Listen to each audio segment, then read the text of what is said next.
Good afternoon. Play to heal the world. Welcome to our final keynote for day 2.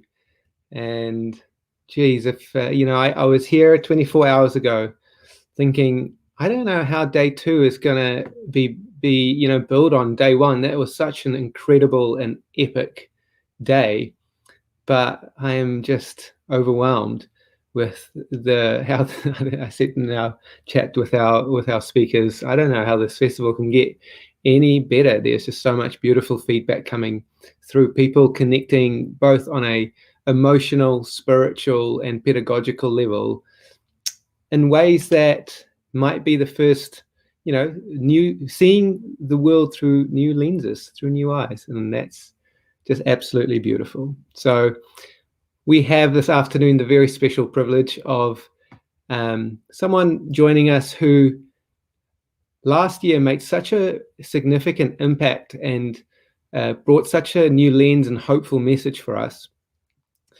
about the systematic change that's possible within early childhood education. So many of us feel...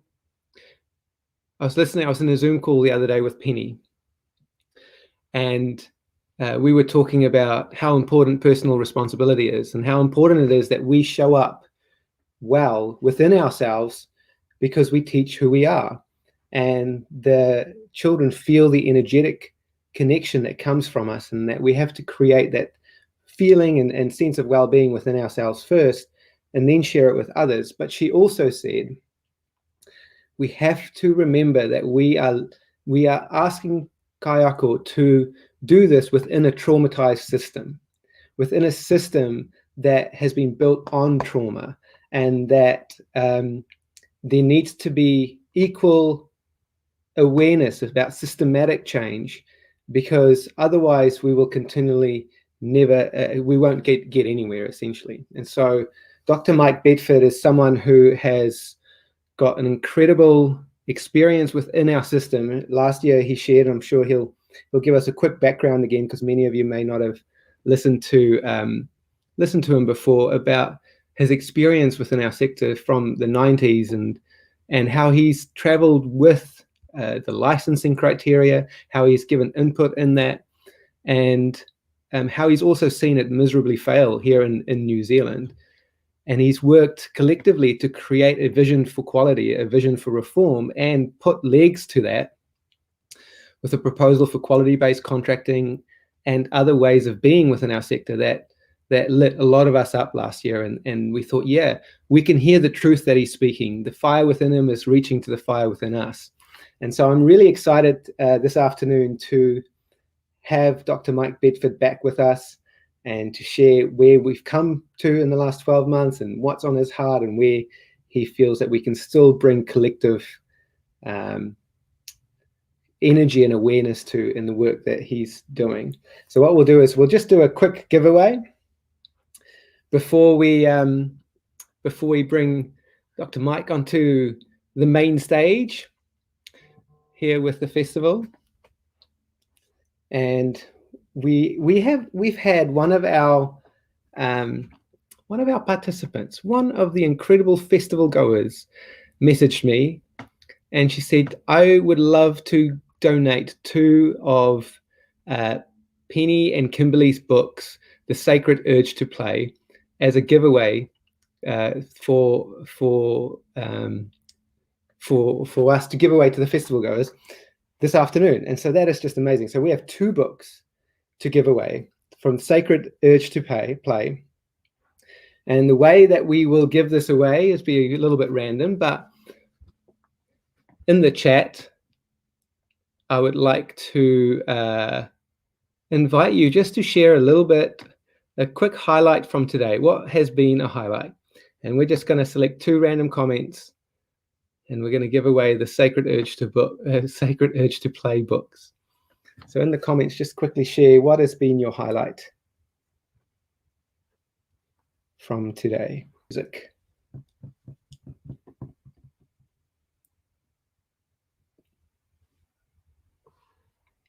I hope that you've managed to find your way around the festival. the workshops, the technical team and support behind the scenes, which is here, and my partner, we've managed to already upload those workshops from 11 o'clock. And so you've got that in your learning platform if you missed any.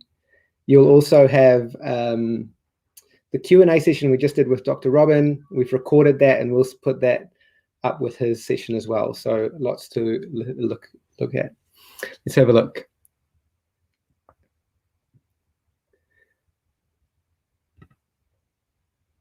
D said, Penny's workshop this morning just filled my heart with so much. I wasn't hosting Penny's workshop, but I've been sent the recording and I've uploaded it, and I can't wait to listen to Penny.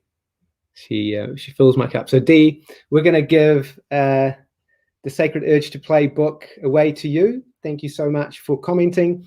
If you can just send your address to hello@consciouscollective.nz and just let them know let my partner know that you're that you won the Sacred Urge to Play book. And then let's see.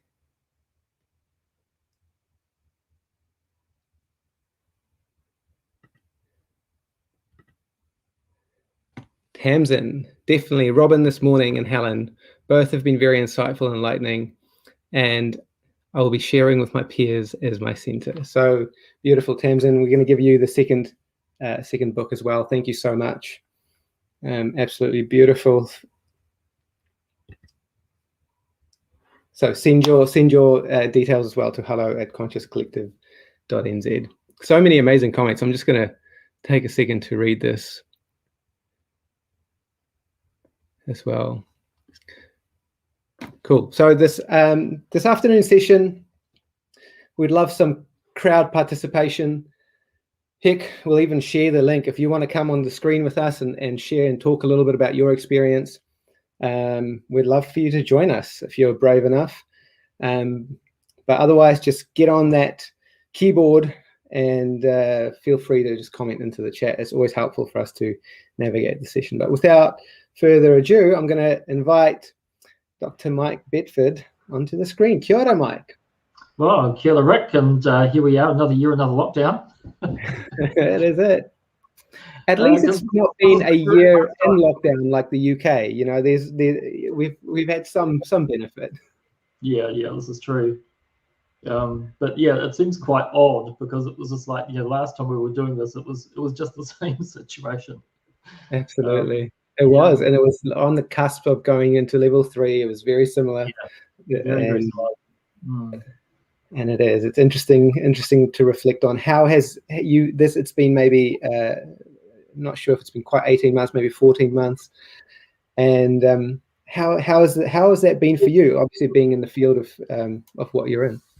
Well, I think when I look back that far, it encourages me a lot because I can see what we did in just over a year, what's happened.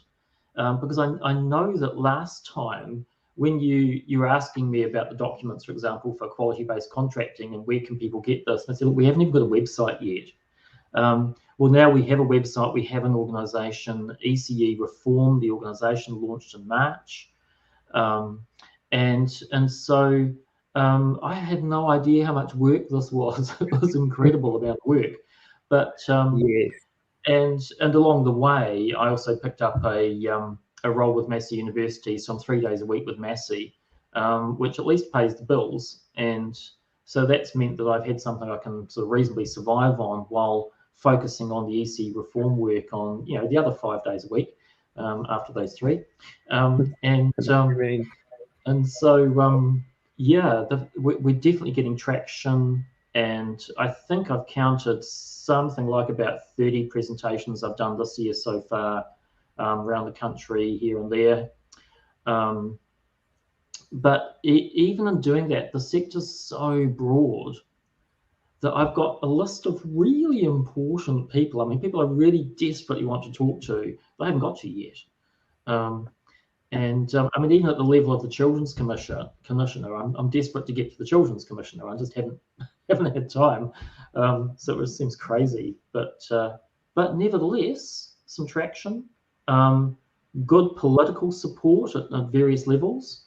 Had an amazing little hui in Rotorua a couple of months ago, where particularly Marama Davidson from the Greens, she came along to this little early childhood centre in Rotorua, and just was totally blown away by what we were talking about in the sector, and saying, I have got to get on board. We're going to get on board, and we're going to support this. We're going to work with you.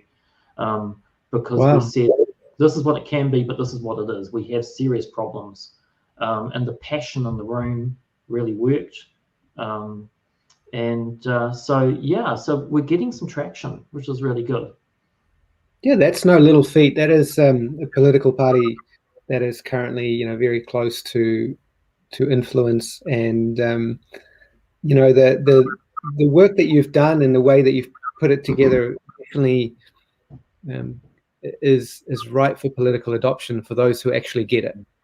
Yeah, well, I think so. And one of the things that's amazing about it is, when I looked at how our three main proposals from ECE reform play out politically, they work anywhere in the political spectrum. Now, I haven't got in touch with ACT yet, but ACT should be able to support these proposals just as well as the Greens. I've had an almost connection with National that I'm going to follow up. It was actually the result of presenting the select committee in relation to the legislation associated with pay parity. But talking to Erica Stanford from National, and she was quite interested in quality-based contracting, and I want to follow up on that one. So I didn't realize this, when we put those ideas together. And down the track, you think, so how does this play across the political spectrum? And you go, it just fits the lot. It doesn't matter. It's politically neutral. Anyone can bring this in. So that's quite something. I didn't expect we'd have that. Yeah, absolutely. And that's very encouraging as well. Yeah. I think to have a non-partisan base, because obviously that helps with the adoption. What I'm quite interested in, just to start our session, is can you give us a little bit of a background lens where you see why the current structure of early childhood education within New Zealand, and I know we've got a global audience as well. Yes. Some will come from Australia and some from the UK and the US, and I expect the same issues to be occurring across the board. Right, but give us, and specifically in your experience, how have we come to be where we are now, where so many of us do feel that the structure we have are not serving the purpose for the benefit of children and staff? Yeah. Okay. Well, I think really to look at what's happened, we need to roll back to the 1980s. And so what was happening then was that if you were in full-day childcare, you couldn't access early childhood education as any kind of guarantee.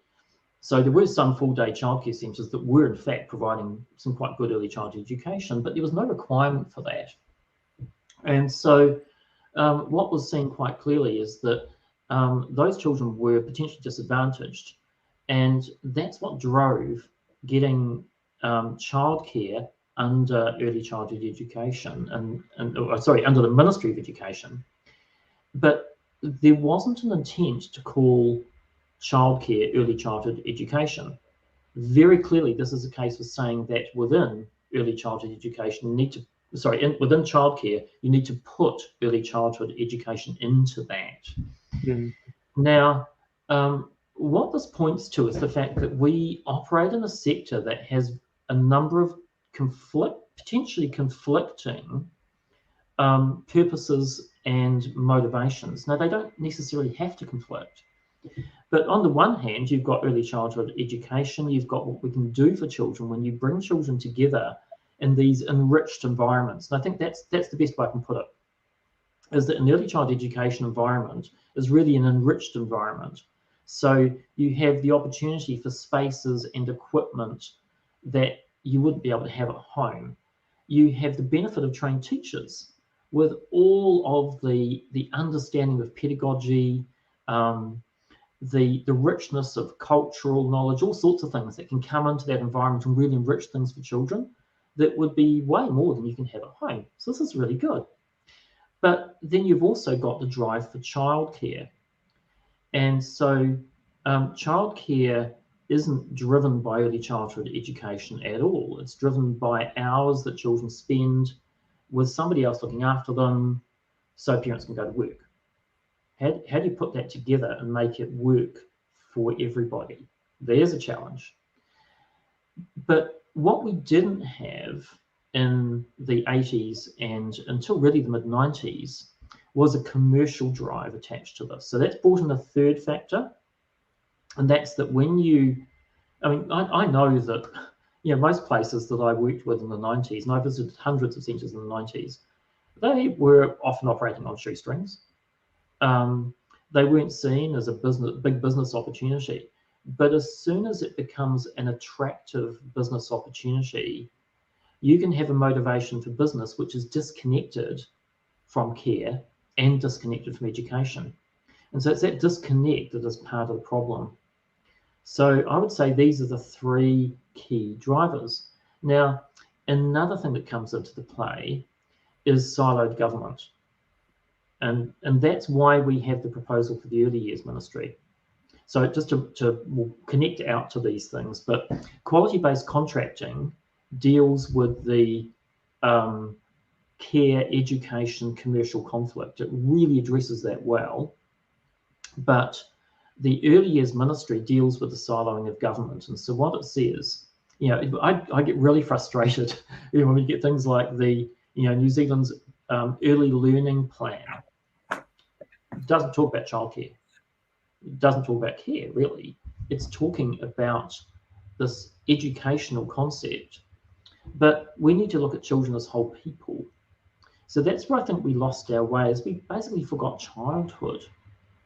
So and another factor that came in here, so there's a number of things in the mix, and these are international problems. Okay, so that commercialisation of childcare, that's an international problem that impacts on Australia, the States, Canada, UK, France, Netherlands. They've been through experiences like that, where children start to drop out of the picture and money starts to dominate. So that's international.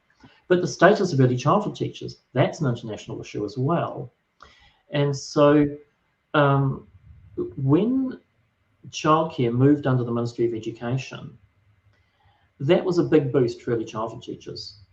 And there was a hope that early childhood teachers would be really respected, and this would put them firmly in with the other education sector colleagues. And I'd have to ask the question, did that work? Because I'm not seeing it as having worked.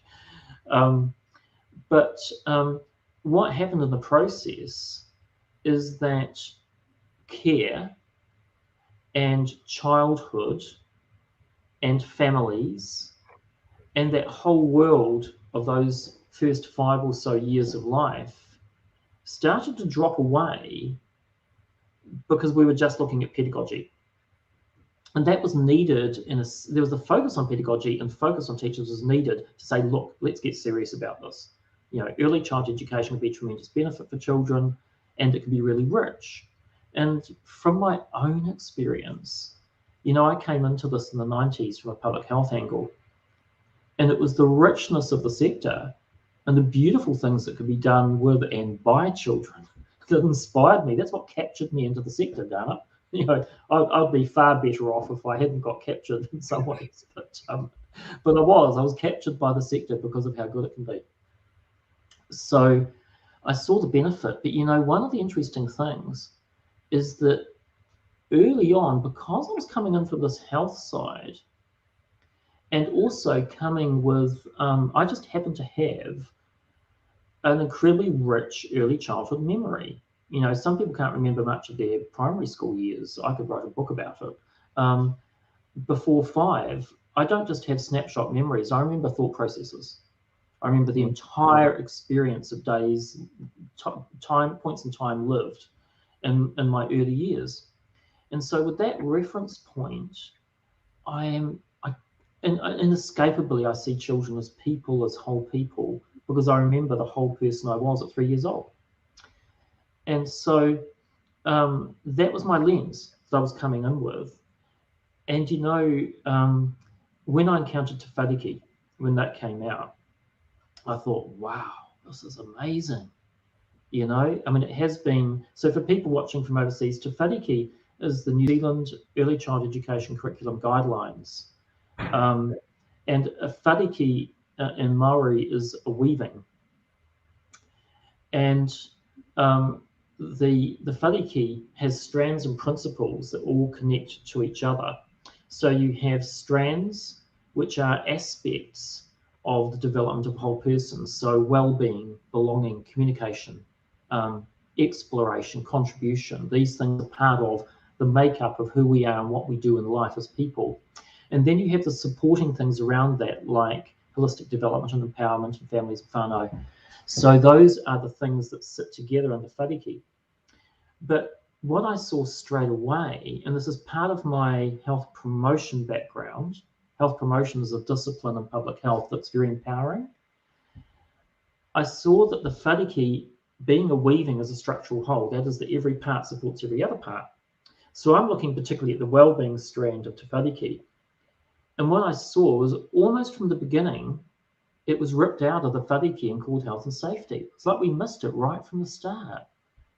So even I describe myself after 5, 6, 7 years with the sector as a novice. There's so much to learn.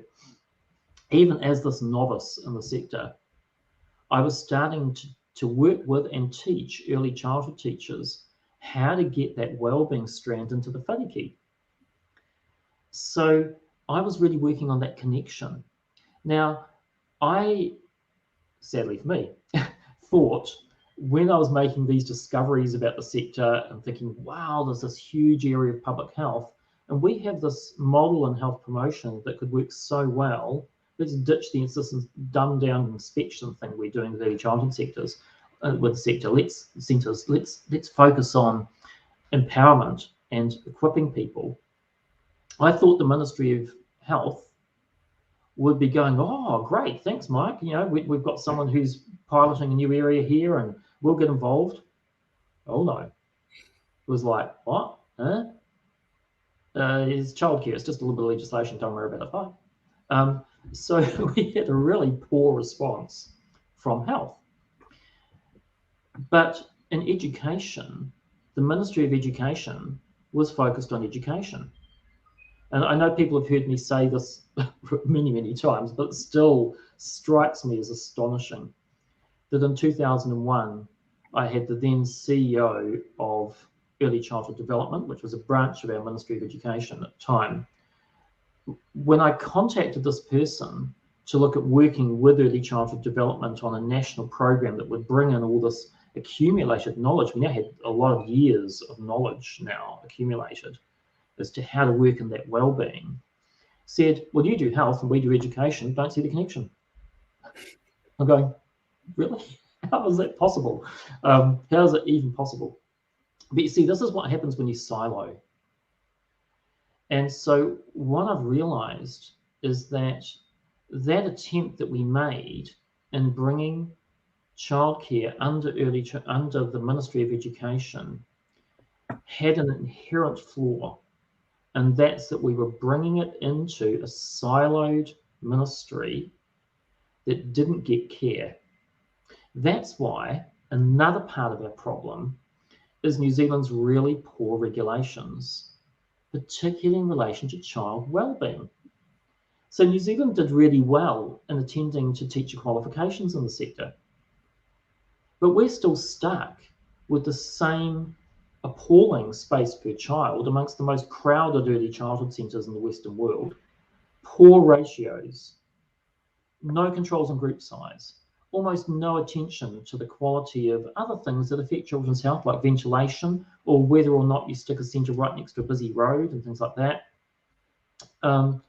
We're stuck with poor conditions because they were never the focus of the Ministry of Education, because they do education, not health.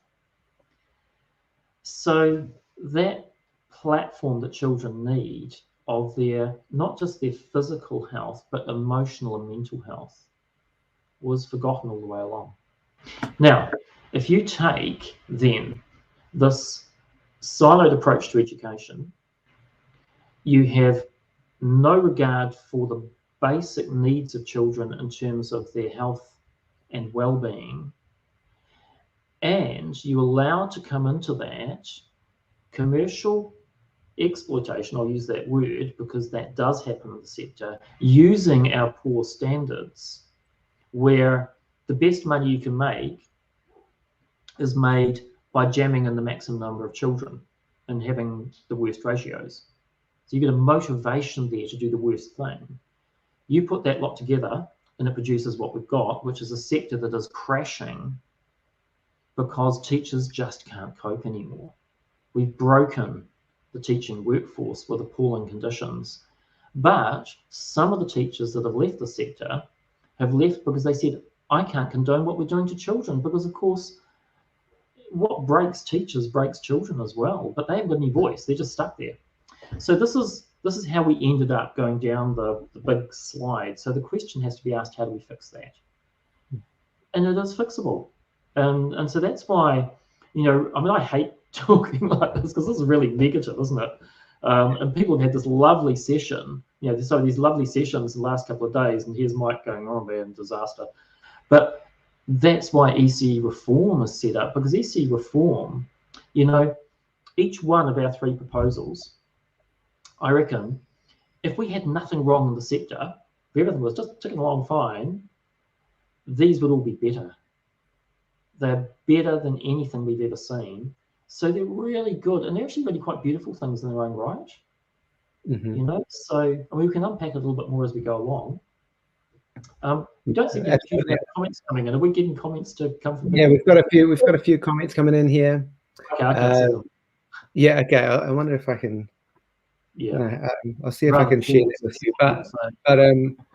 But I want to just explore a little bit the early years ministry that you've talked about, because I think that's a really interesting concept, and that's obviously the second layer of solution of kind of solving that siloed government approach. What are you proposing, and how do you think that would change things? Okay, well, the funny thing with this is I'll have to own this idea. It fell out of the sky one day. It was an amazing example of non-linear thinking. And you've got to remember that I'm sometimes a little bit on the Spock-like logical, analytical side. So this was great. I loved it. It was just sitting actually in my lounge over there, having a cup of coffee, and this thing fell out of the sky. And I'm going, ooh, look at that. Far out, what an idea. What do I do with that? And the idea was an act of parliament. And the act of parliament, this just materialized, bang. The Early Years Quality of Life, Care and Education Act. This is the concept in behind the ministry. So what that's doing is it's saying quality of life is the thing you want most in early childhood. That is the most important thing of all things, is quality of life.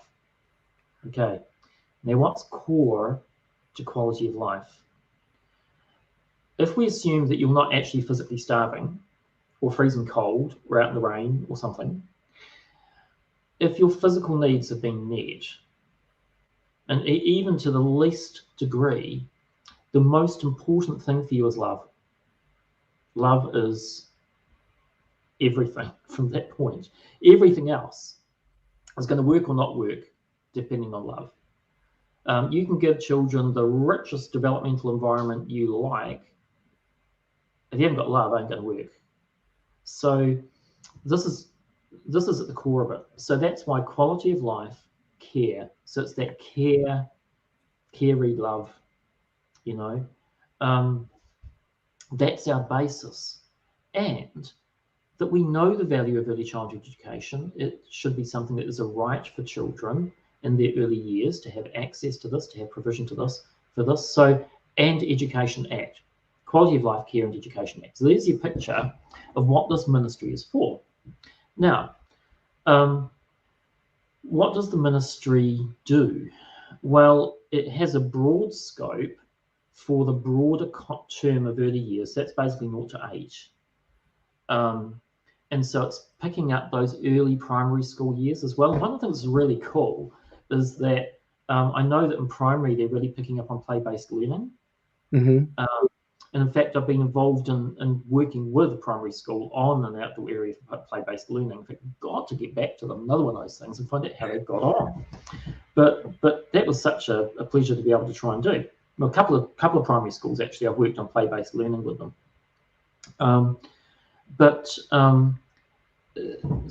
Just lost my track for a moment there. This is what happens when I talk too much. Not at all. Yeah, okay, so back to that early years ministry. So yeah, so it's that broad 0 to 8, and for that, it's saying that you need.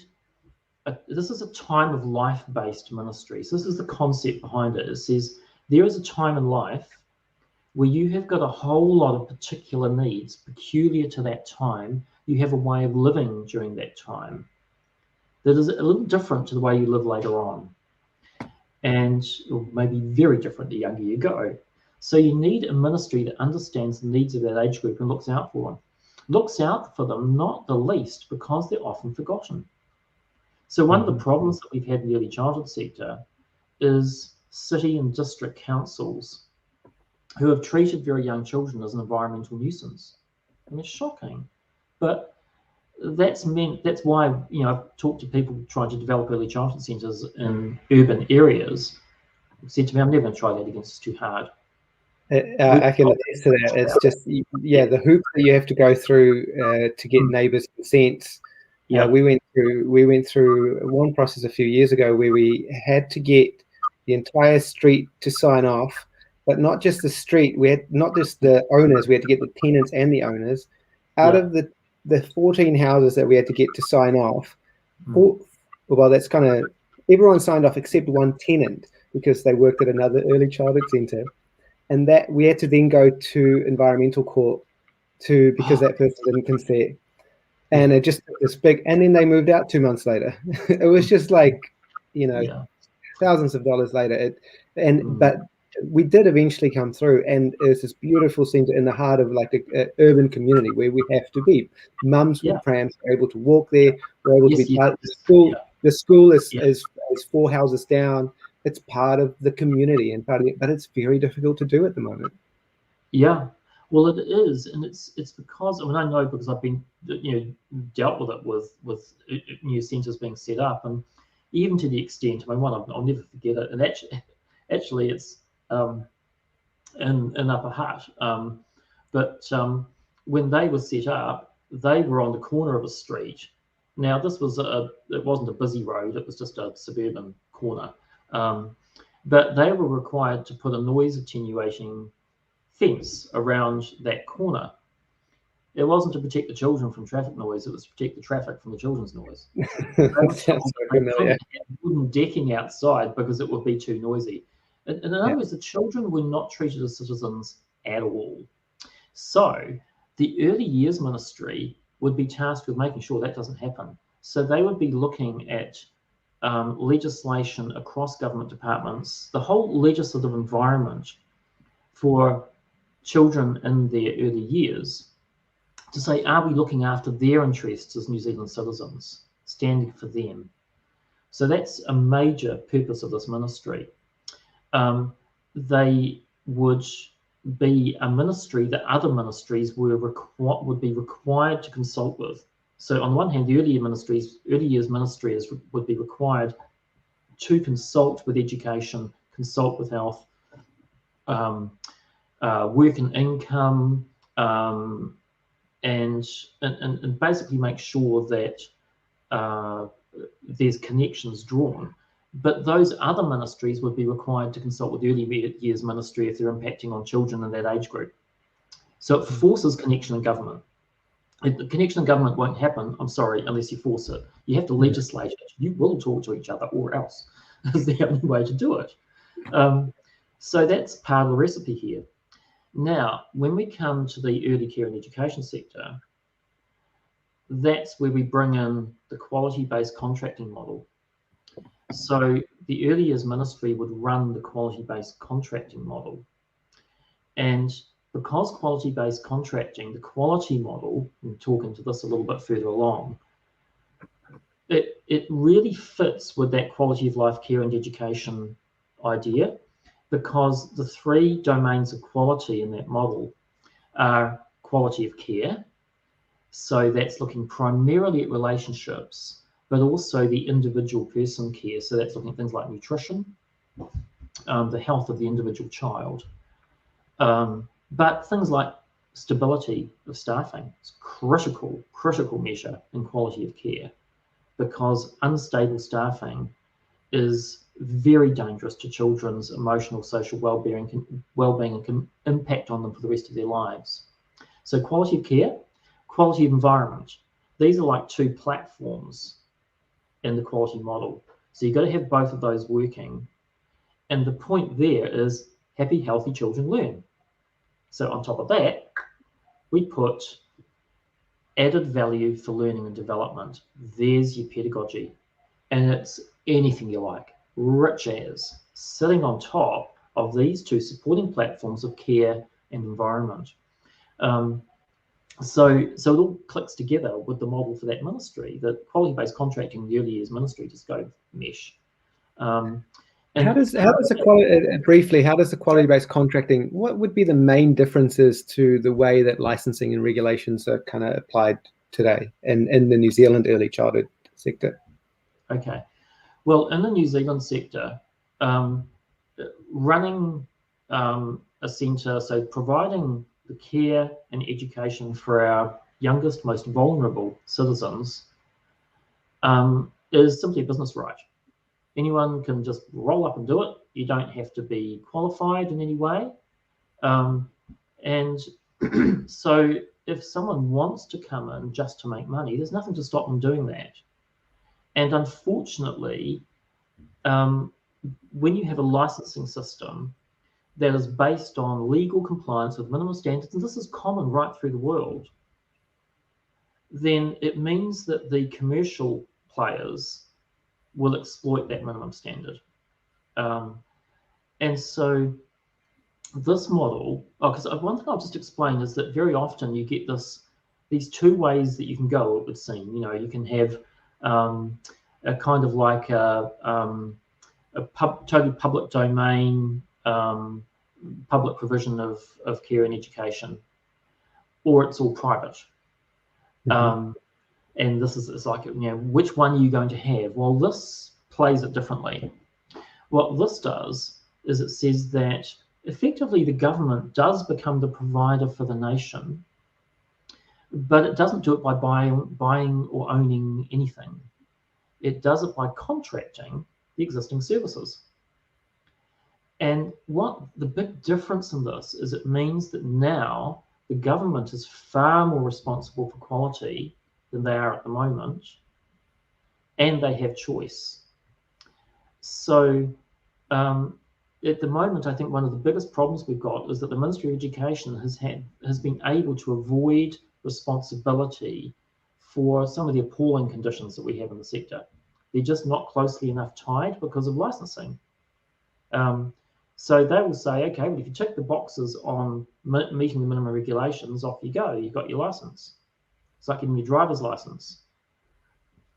But with the driver's license, once you've got your driver's license, is anyone checking on how well you drive or anything, you know? Well, as long as you don't break the rules, run the red light, yep, you can keep going. But this is the care and education of our children. It shouldn't be like a driver's license. It should be something where if we've got state funding coming in and we've got parents trusting a system, there should be choice to be able to choose the best providers for our children.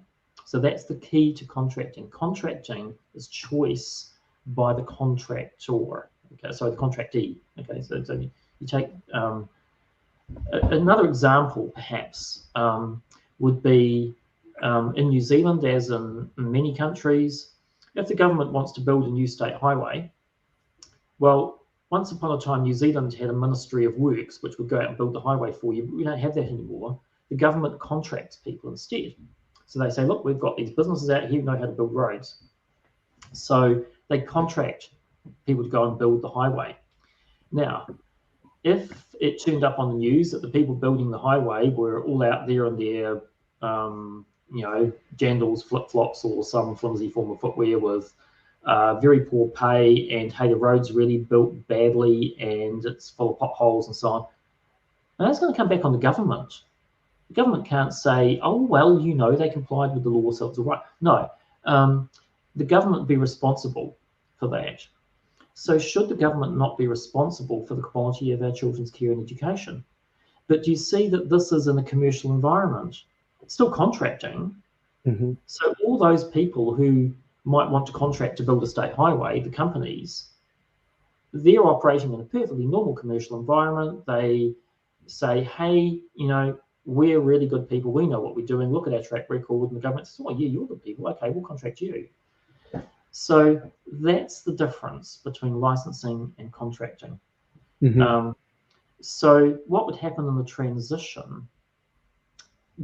First of all, this wouldn't be everyone has to negotiate a contract with the government. No, that'd be silly. It would be huge transaction cost and so on. So we've not done that. What happens is you just roll it through. So you get a change of document, chuck out the license, here's your contract, as long as you're happy to keep going in the game. Okay. And that contract would have exactly the same parameters as your license did for the number of children, all that kind of thing. But now the contract can be terminated at 6 months notice by either party. Now, what that means is, first of all, you don't skip out on short notice unless you've got a really good reason. I mean, perhaps if you had, a remarkable situation, damage to a building, the owner dies, whatever. I mean, you could have exceptions, but generally speaking, you have to give proper notice if you're going to close, because this is children's lives and parents relying on this. But likewise, the government can say, look, I'm sorry, the conditions are just too poor, or actually, we've got 12 providers or 12 centres, say, in this particular geographic area. There's only demand for 8. We want the best 8. So what this does, this system favours the best quality people, and that's why it's quality-based contracting. So it says, if you just want to run to the minimum so you can make lots of money, well, there's going to be a problem here, because as soon as there's excess supply over demand, you're going to be first out the door if you're poor quality. And that's how it should be. It's commercially fair. So the beauty of this model, remember I said it was politically acceptable right the way across? Is that if you want something that fits with an act or more to the national, our right-wing side of government that says we should have competition, it should be fair competition, etc. Well, yeah, this is a fantastically fair competition. It's absolutely reasonable commercially. But it also says that we have proper government oversight and that we're putting children first. And so you've got that real societal connection in there, which sits more towards the left side of politics. I'm not wanting to silo that too much either, because you have cross connection there, crossing over. But really, so it covers all those bases by going to contracting instead of licensing. But what I'd like to do is stop there and get people's questions, because I don't want to kind of roll on too far. Yeah, that sounds like a great idea. So if you've got any kind of questions about the work that Mike's doing, or some of the stuff that he's just kind of shared, then we'd love to talk about it. So just put your questions in the comments and we'll bring it up. Elisa says, so would the early years ministry decide what quality looks like? Yes, it would. But because of the framework in quality-based contracting, the focus isn't on, well, one of the things that we've said in this model is it's not pedagogically prescriptive. So at the pedagogy end, incredible space for variation. So you're not, it would be less ideologically driven in a sense than a lot of our current measures. So you could operate all sorts of ways of doing things. But the measures on quality would focus most on quality of care, quality of environment. So really, that added value for learning and development is almost, in a sense, it's more quantitative. It's, look, are you giving something here? What are you giving? Giving some good stuff. Someone might say, I was just going to say, something that's popped alive in me when you said that with the foundations of, it's a great question. Like, who decides what quality looks like? And there's a growing concern in the sector that we are being over. There's an intense compliance part that's causing so much paperwork, like a drown of paperwork. And that really is that educational focus that's come under the Ministry of Education, whether that's internal evaluation or documentation or whatever that compliance part is. And many people feel disconnected from the foundations of being able to be the heart-led caregivers first in beautiful, great environments, which is, so when you're talking about like, this is the foundation of what good quality looks like. Get that right first. And yes, we'll worry a little bit about the pedagogical documentation and all the millions of paperwork, but let's simplify that the heck down, because we actually create different indicators of quality that's more intuitive to what actually is good for children. And I think that is such a reformational way and heart-connected way to what the sector really wants. Exactly. Yeah, I mean, that's the thing. So it could be anything from saying, look, we have this beautiful, rich green space with trees. And children can get out there amongst the wild things. Or we have full immersion te reo, full immersion Maori language, or a whole host of other things in there. We can say, look, this is what we provide that benefits children over and above what they have at home. You remember rolling all the way back to the beginning of our conversation. But the ways of measuring quality would be mostly focused on care and quality environment. And so just to give a very simple example, and we can talk a little bit more about this because it's worth it. If you look at something like stability of staffing, well, you just have what we used to have, which is a report on teacher turnover. That's perhaps, to me, it's equal as a quality measure with ratios. So important and so easy to measure. Now, then there are actions that you can take in terms of saying, well, let's have a look at the worst turnover places and find out why. But absolutely, I mean, let's add to that.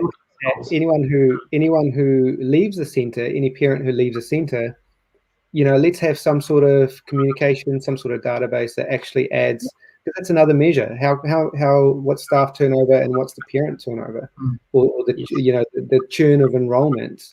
And those two things alone is going to tell you more about a centre than much else, in my opinion. I know I'm speaking in absolute terms, which is not it is, but it's just thoughts that I have. Yeah. Love this question. Yes. So, question: would primary care models for under 2 years at a minimum be part of this plan for quality? Yes. Yes. So that would be. I mean, I would like to see that as a compulsory component, but at the very minimum, it would be a quality question. Do you have a primary care given system? Now, this is where I mean, there's quite a lot of thought that's gone into how do you make quality monitoring as efficient as you can, so it is not an onerous thing. Now, core of the quality monitoring mechanism would be compulsory teacher feedback. Now, it would also be totally confidential teacher feedback. So in this system, every teacher would have their own secret login number into the system. And every 6 months, or on exiting a centre, I'm just pulling a number out of the year of 6 months, but let's say it's that, I think it's reasonable, you put in a report. The report can be done really quickly. So this is, and it's done online, and it has questions that would have a multi-choice component, and always a dialogue box as well. So it would have a question like, your centre states, you state that you have a primary caregiver system. Is it working wonderfully? Okay, could definitely be better, not at all. That one. And if you want to elaborate on that, well, there's your dialogue box, but you don't have to write anything there if you don't want to, but you can if you want to. So then you would be collecting those reports back from that particular centre that would plough through a traffic light system so that you would get alerts where, if you've got, 4 out of 5 teachers leaving said not at all, it's a problem here. Or if 4 out of 5 teachers said wonderful and one of them said pretty good, then you might want to pop into that visit centre and say, what are you doing? Sounds really good. Tell us how your primary care is working, because we want models of the best. So you see, that system is not designed to beat people up. It's designed to sort the best from the worst and to really encourage more and more and more of the good and the best. But that's a way of monitoring whether you have your primary care working or not. Now, I also just want to mention here, in this case there's a wrong slant, that yes, in this system, teachers would be, they're the professional workforce, they're the trained workforce, they've got the qualifications. I would also want to see in the system qualifications required for centre management. But there would be another aspect of the communication through to the ministry that would be very active communication with centre management to focus on how do we get the best. So it would be welcoming innovation, good initiatives. So it's certainly not saying, well, the only people we're talking to are teachers here. We're talking to everybody who's got a heart for children. Great. Here's another question. Has Chris Hipkins provided any feedback on this? This has been a challenge. This is New Zealand. New Zealand is an amazing place. Okay, so the feedback that I have from Chris Hipkins was via Grant Robertson talking to a friend of mine who knew Grant Robertson, who met him at a Saturday market, who said, yeah, Chris Hipkins has acknowledged that these are sensible ideas. So there's Chris Hipkins' feedback. How many countries does this happen? Really? Yeah, he's acknowledged that it's sensible ideas, but he got sidetracked because he's now apparently an expert in health and Minister of Health, so he had to deal with COVID, and so Yeah. What are you doing? This is a real problem at the moment, and for people outside New Zealand, we took our Minister of Education and made him the Minister of COVID, which is like, why did we do that, people? We need at least 2 people to do that, So, yeah, I mean, personally, I think that we have such a screaming priority in the early childhood sector that we could really do with a minister just for that. And we certainly need a Ministry of Education who's dedicated to working with us on this problem. So I haven't been able to get to actually talk with Chris Hipkins yet, but definitely that is on the agenda. I've had a brief conversation with Grant Robertson, who, again, for people outside New Zealand, he's our Deputy Prime Minister and also Minister of Finance. So I've had a quick half-hour chat there. That was last year. And with various other things going on in the background and waiting for our current lockdown to sort itself out, I will be planning before the end of the year to try to get that conversation with Chris Hipkins. But what would you say in the last 12 months has been the most significant inroads that you've made, or that you and the organisation around you, and you're like, yeah, that's just me, but you and the organisation around you, what's the most significant inroads you've made? Point A. B, how do we continue to support this and rally behind you as a sector?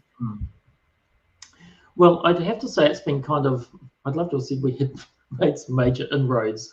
We're building at the moment. Yeah, thank you, Claire, for popping up www.ecereform.org. That's our website. It's a big job to try and get an organisation off the ground. And so what I've been focused on this year is just getting the message out. And so one of the things that's been really encouraging, I'll just mention that tomorrow morning, yes, I'll be meeting with Early Education Federation. We were going to actually meet in person, but we'll be meeting online because of COVID.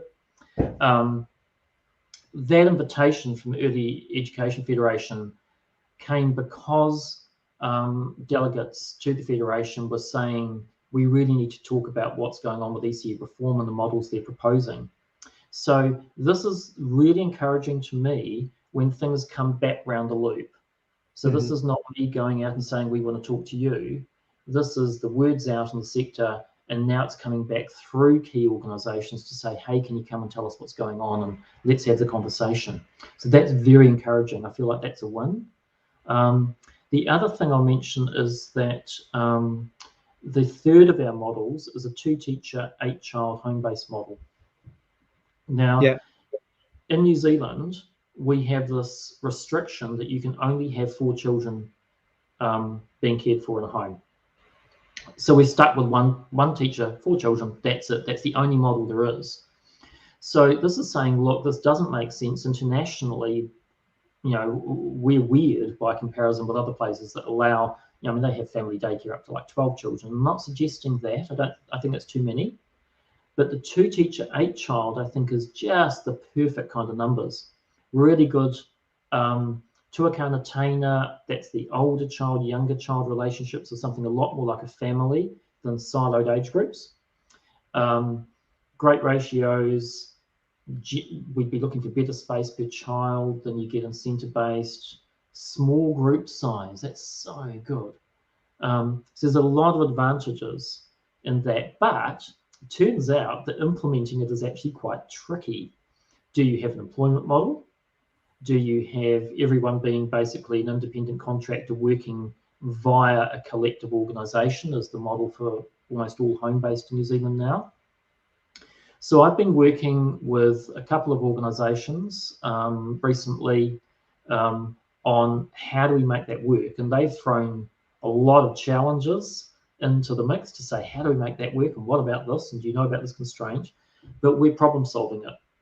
And so it's looking as if probably something around a franchise model is going to be the best way to go. Now, frustratingly, I was going to be talking about this at the Home-Based Care Association conference in, where are we now? August, September, yeah, just about now. But it's gone because of, no, it was in the next month. Whenever the date was, it stopped because of COVID. So the conference is gone, unfortunately, but the work is still going. So this is important background work, because the object is to take these proposals to government, and we want to make sure that if there's any problems or bugs or fish hooks in it, that we've worked those things out. So, yep, I think good traction there. Great. And then, of course, starting to get more of that political attention, which we've now got to pull together. So I really want to try and get some of that cohesion across the political spectrum. Yeah, great. Yeah, since talking to you last year, that 2 to 8 model, and you talked about having several of these in the neighborhood, in the street, and you have the idea of visiting to and from, and that really gave me a lens for even like adopting this to center, the center environment. Yeah. And so we worked on in the background a model for a center that essentially has 4 home pods on one section, and they all contain their own kind of like our own pedagogy. It's all mixed age, just 4 little homes, and so we're excited to launch that. Actually coming to Upper Hutt to do that in a kind of it's probably the first type of its kind that's going to be created, and I think that lens of mixed age, small numbers, going to and from visiting is just so powerful. Yeah, totally. And we need to talk more about this one. Yes, absolutely. And this is totally in my own thinking as well. So, it's interesting because I've had occasionally I've bumped into people who thought that I was opposed to big centres. I'm actually not. I'm opposed to big group size, firmly opposed to big group size, but not a big centre. So, I've had in my mind, and I've played with concepts around building design and the layout of centres that would effectively be like a village, where you have a number of houses, and that the houses are mixed age.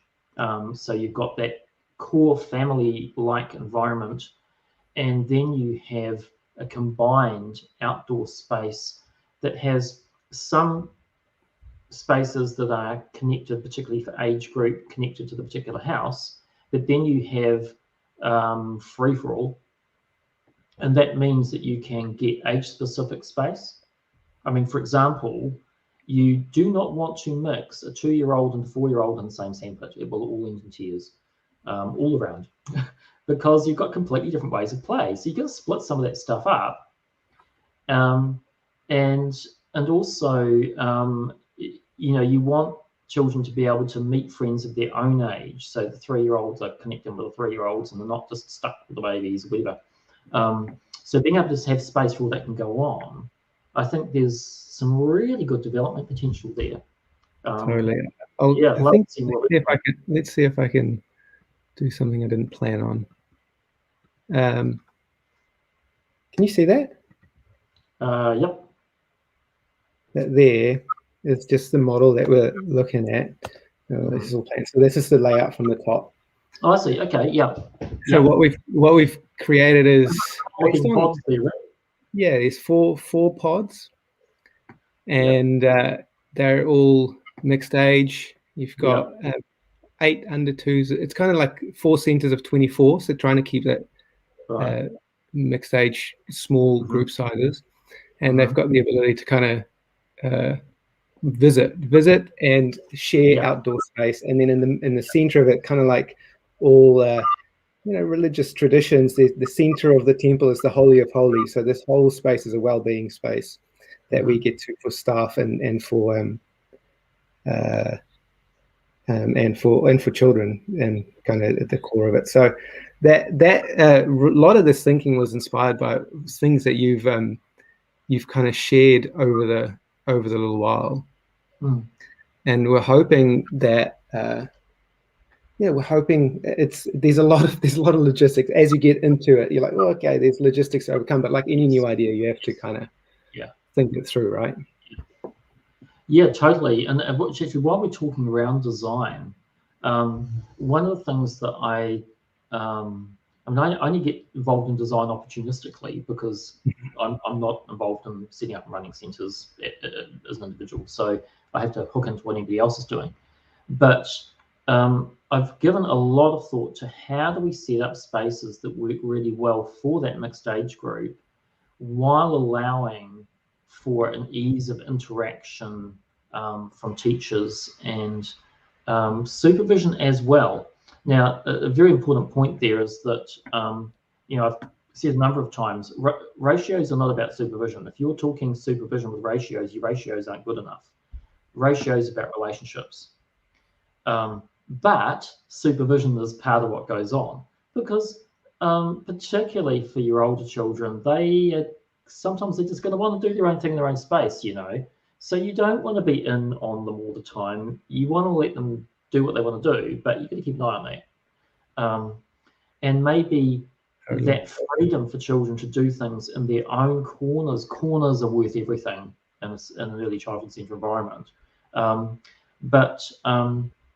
I really like what you say there. I think that really connects with me, because supervision becomes such a stringent thing if we're not careful. It kind of again goes being taken out of that well-being and into health and safety. You have to see the child all the time, and but rather it's ratios and knowing the children. Yes.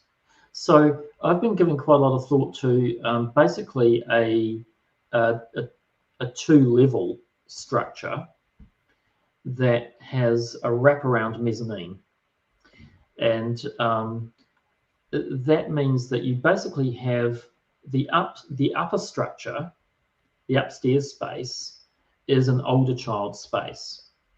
So the heart of the home is at the ground level. That's where your kitchen is, and off of that you have younger child space, your baby space, your more toddler age space. But it means that for meal times and various activities, everyone comes together in that heart of the home space. But you have, and it can be done simply with age-based gates. you know, the gate, just as you do for an adult, where you've got to be so big to be able to work the latch. Well, make it so that pretty much you've got to be like a 3-year-old to work the latch kind of thing. But there's ways of doing it so that you've got these upstairs spaces that you can see really well from downstairs. You've got that view, but the kids can get into their own little spaces, into their corners with their activities. They're not thoroughfares. Really important to have space that's not thoroughfare so that you can do detail and you can concentrate. So it's having those spaces that children can really do their own stuff in, and make and create beautiful things, or have just their own little imagination worlds for play, and then come back out of that into the family environment is the thought. So I'm mixing a building structure very much with some concepts there. So if anyone wants to work with me on that, then give me a call, and I'll wonder how on earth I'll have the time to. I'd love to. Well, we've come to the end of our time, Mike, and it's been so beautiful again. So much feedback from the community saying that they are on board, they are wanting to support, and I sense every time I speak to you, my heart lights up with just the knowing that what you're doing is so significant for our sector here in Aotearoa, and as we continually lead and want to lead something that can be replicated globally. So we're with you. The Play to Heal the World Festival, the Conscious Collective, we're with you, and we're just proud of what you're doing. Well, Rick, one other thing I just want to put on before we finish, please, please, please, please, I cannot make this plea too strongly. Go to the website and join up. Great. Now, we've had a lot of people come into the Facebook page, but the Facebook page is just the Facebook page. It's not the organization. So thank you, Claire, for putting that up there. That's the website address. And the other thing I want to say is that when you join ECE Reform, it enables the organization to carry weight. I've even had said to me by someone from the Ministry of Education, we're not going to listen to you, we listen to peak organisations. I mean, shocking thing to say. But when that person said that to me, I thought, bide your time, mate, because we're going to get organisation. So we need weight of numbers. Now, when you join the organisation, you are, it's confidential. Okay, so we need to know you're a real person, but it's completely safe to join. And what it means is that we can then get that groundswell of voices to support things through to government. But it really counts to have the numbers. What's your thought on, like, how many numbers would be a good number? Like when you're going, okay, now I feel like there's some weight, or just from your experience, how many people do we need to get signed up? Look, to be honest, I would like to see us with at least a couple of thousand members, which is about 10 times what we have at the moment. So, as I say, we've got about 200. We've got 1,000 people. It's not so many. We've got 1,000 registered here. We've got obviously gone over time, so we've got 200 watching live. Yeah. Give us 5 minutes. Go to ecereform.org, sign up, and if you're serious about wanting to support change and reform in the sector, and you resonate with what we've just discussed, the least we can do, it's just giving your time 5 minutes, saying yes, an official yes. And let's see through Play to Heal the World whether we can triple the membership by the end of tomorrow, because I think that's an easy goal. And I think I'm gonna maybe mention this 5 more times before festival's over, and that's just tomorrow, because I think it's important. I'll just mention one other little thing, and that is that you can join up for free. We are asking people if you could pop in $20 a year. Not a lot. But at the moment, quite honestly, I mean, I live on 3 days a week income. I have an ancient car that I can't replace, and I have to still fund some of the ECE reform stuff because we haven't got enough funds. So it has funded a lot of travel and so on, but we really do need that money to operate as an organisation. So we're just asking people for that little bit, but we also know some people are financially stretched, which is why it's not compulsory. It's just a please, if you could. Well, I think $20 a year, geez, for something that we believe in. We'd also like to donate $1,500 from Play to Heal the World for you today. So we'll put that to help. You can use that for your car, or you can use that for the work. But we're just so grateful for what you're doing, and we want to get behind everything that you do. So thank you so much, Mike. Thank you so much. Really appreciated it. Okay, well, we'll keep in touch, and we'll see you probably again next lockdown. Yeah, let's do it before another lockdown, eh? Yeah, great. Okay, my friend. Ka kite anō. Yeah, bye-bye.